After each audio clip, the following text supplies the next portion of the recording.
Have you ever felt like you're literally dying inside, but you know it's not physical?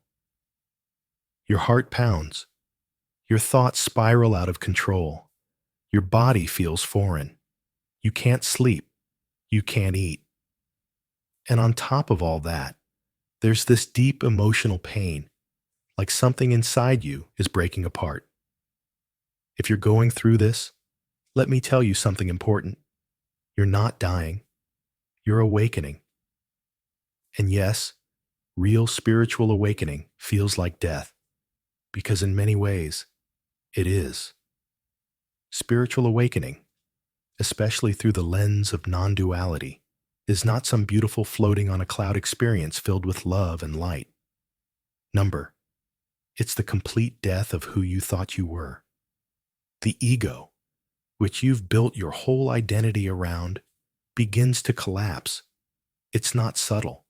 It's violent, emotional, terrifying, and it feels like your entire world is falling apart. This is what ancient traditions like Zen, Advaita Vedanta, and even Eckhart Tolle's modern teachings describe as ego death. And trust me, ego death is not a metaphor. It's real, it's painful, and it's necessary. The reason it feels like death is because the you that you thought existed, your identity, your name, your beliefs, your past, your personality, is being stripped away. All the stories you've told yourself your whole life no longer feel real. You begin to question everything. And the more you resist it, the more painful it becomes. This is not a psychological breakdown, though it may look like one from the outside. It's an existential unraveling of the illusion of self. During this phase, your nervous system may go into overdrive. Your mind can't make sense of what's happening. You may feel detached from your body, disconnected from reality, and emotionally raw. You'll feel like you're grieving your own death, even though you're still alive. This is the paradox of awakening.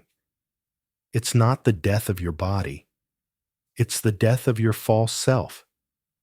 Most people don't talk about this part of awakening. The New Age community often paints a misleading picture of awakening as something blissful and exciting. And yes, those phases do come later. But the first stage is brutal. It's where your old life collapses. Your relationships fall apart. Your career doesn't make sense anymore. Your goals feel meaningless. You feel like you're losing your mind. But what you're really losing is the illusion that you ever had control in the first place. And here's the key. This death is sacred. It's what all true mystics, saints, sages, and spiritual masters have gone through. Buddha went through it under the Bodhi tree. Jesus experienced it in the wilderness. Ramana Maharshi faced it as a teenager when he thought he was dying, laid on the floor, and surrendered to death. Eckhart Tolle went through it when he couldn't live with himself anymore, and suddenly realized, who is the I that I cannot live with? When the ego dies, the real you, the eternal, unchanging awareness, emerges. But that emergence happens after what feels like an inner apocalypse. This is the dark night of the soul, and it's not a metaphor. It's a spiritual cleansing, a fire that burns away everything that is not truly you.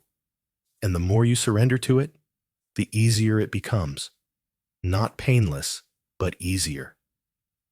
This phase teaches you that nothing outside of you can save you. Not a relationship, not success, not even your spiritual knowledge.